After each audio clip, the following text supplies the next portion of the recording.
أعوذ بالله من الشيطان الرجيم دمان والسلام يا أمة الصوماليين مدحوينها قركة dadka islaamka anagu waxaan lahayo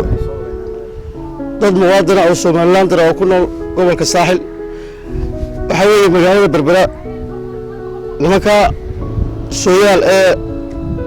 madaxweynuhu yiri meel hal siiyay ninka loo egmaday magaalada ee maayarka Cabshakuur Cidin boqolaal meelood baa banaan waxa banaan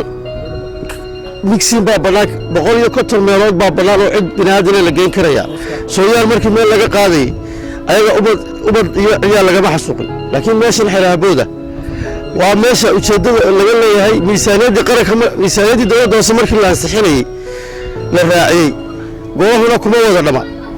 waxa weey ilaahay baa awood leh min intuu ku yeero hadana qolba gudiga oranaya baxa anagu garanayno bafaat marka madaxweyne waxaan ka codsanaa Berbera waad imanaysaa meesha xiraabooda nala soo eegto anagu ma yar ku waxba oranayno wixii xaqa adu xaq wadana saacadu laga absaamay xasuuq xiraabo adu xaq darro wadana ilaahay baa laga qabanaya kolba anagu qaarayo meel laga yeeri wassalaamu calaykum